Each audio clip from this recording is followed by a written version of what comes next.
Increasingly, British voters are dismissing the dire warnings of Project Fear, the non-stop propaganda campaign of Prime Minister David Cameron, EU and IMF officials, President Obama, the major media, etc. And the pro-Brexit side has now taken the lead. Two opinion surveys conducted by British polling firm ICM Unlimited show support for Brexit, Britain exiting the European Union, has surged dramatically, going from as much as 13 points behind a week ago, according to some polls, to now leading by 4 points. The new ICM polls, one conducted by phone and the other online, were commissioned by the UK's Guardian, a pro-EU, left-wing newspaper, and were released May 31, a little more than 3 weeks before the June 23 referendum that will decide whether Britain leaves or remains in the EU. The two ICM polls show the Leave side has now garnered 52% support, with the Remains now only holding 48%, a flip that is being called a huge sea change. The Express newspaper quoted ICM's director Martin Boone as saying, "Our poll rather unhinges a few accepted orthodoxies. It is only one poll, but in a rather unexpected reverse of polling assumptions so far. Both our phone poll and our online poll are consistent on both vote intentions and on the EU referendum." The turnaround in polling results, the Express reported, could be due to last Thursday's announcement net migration to the UK had risen to 333,000 in 2015, the second highest figure on record. The migration issue is certain to play a major role in the final outcome of the Brexit vote, even though Prime Minister David Cameron says it will be decided on economic issues. However, on that point too, Cameron and the Remain forces appear to be losing as well, with a new poll by Ipsos Mori showing most Brits are ignoring the predictions of financial doom the pro-EU forces are claiming the UK would face with a vote to leave. 2/3 of Britons believe that they would not be worse off in the event of a Brexit vote, in a blow to the assembled forces of Project Fear, The Telegraph's economic correspondent Peter Spence reported on May 31, regarding the Ipsos poll. The findings came despite warnings issued by the Treasury, the Bank of England, the International Monetary Fund, and the OECD, all of which have cautioned on the economic repercussions of a Brexit vote to some degree, and suggest that most voters have been left unconvinced, Spence noted. The Telegraph article reported further on the Ipsos poll. Some 58% of the public believe that their living standards would stay the same in the 5 years after a UK withdrawal from the EU, according to an Ipsos Mori survey of more than 4,000 Britons. A further 11% expect that their financial well-being would actually improve if voters decided to leave the political bloc behind on June 23.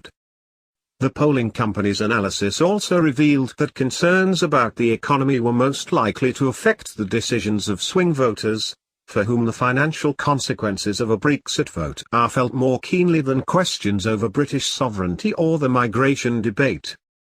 The turnabout is remarkable, particularly considering the relentless hammering by politicians, bankers, establishment economists, and media commentators on the alleged economic calamity that would befall Britain should it vote to exit the EU. It may be an indication that despite the heavy anti-Brexit bias in the major media and the extensive, and expensive, Remain propaganda campaign by the British government and EU institutions, the pro-Brexit campaign's strong economic arguments are winning out. As we reported earlier, televised debates featuring pro-Brexit spokesman Nigel Farage, shown, Daniel Hannan, Kate Hoey, Lord Lawson, Ian Duncan Smith, Gisela Stewart, and others have repeatedly boosted the Leave side. See debate videos here. They have persuasively argued the British economy would fare much better with independently negotiated trade deals, rather than being bound to the stagnating EU economy and its strangling regulations, taxes, and controls. Widespread viewing of the powerful new documentary Expose Brexit, the movie, has also, undoubtedly, contributed to the tilt towards the exit camp. Angela Merkel, EU politicians in panic mode.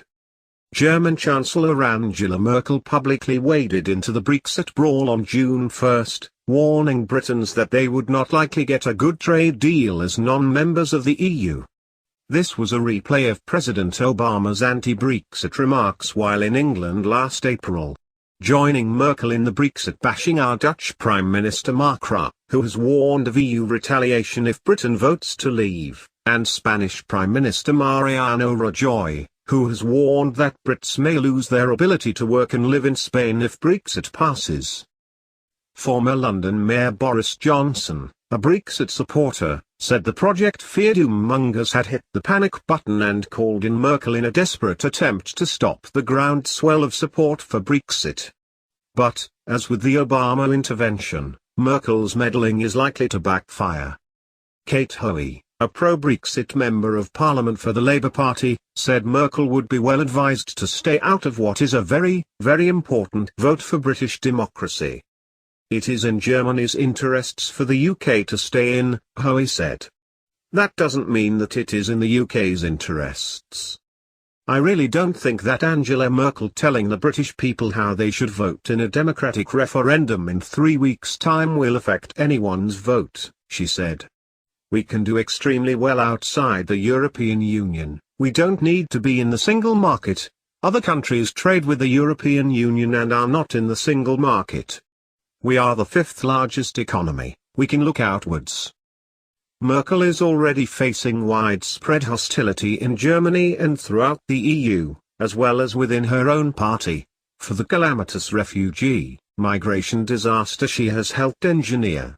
She may have her own Brexit referendum to deal with in the near future, with large percentages of Germans now joining other EU nationalities and demanding their own in-out referendums.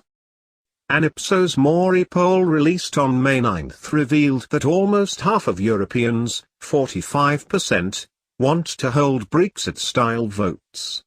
The Ipsos poll surveyed 6,000 Europeans from Belgium, France, Germany, Hungary, Italy, Poland, Spain, and Sweden on their feelings about the current state of the EU.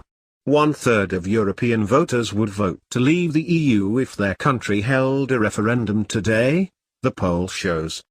The Italians in particular hope to have their own opportunity to go to the polls on their EU membership, which lends a sense that even if their Brexit vote does stick with the status quo in June, it will not be the end of the EU's woes. Bobby Duffy, managing director of Ipsos Mori, told the Financial Times.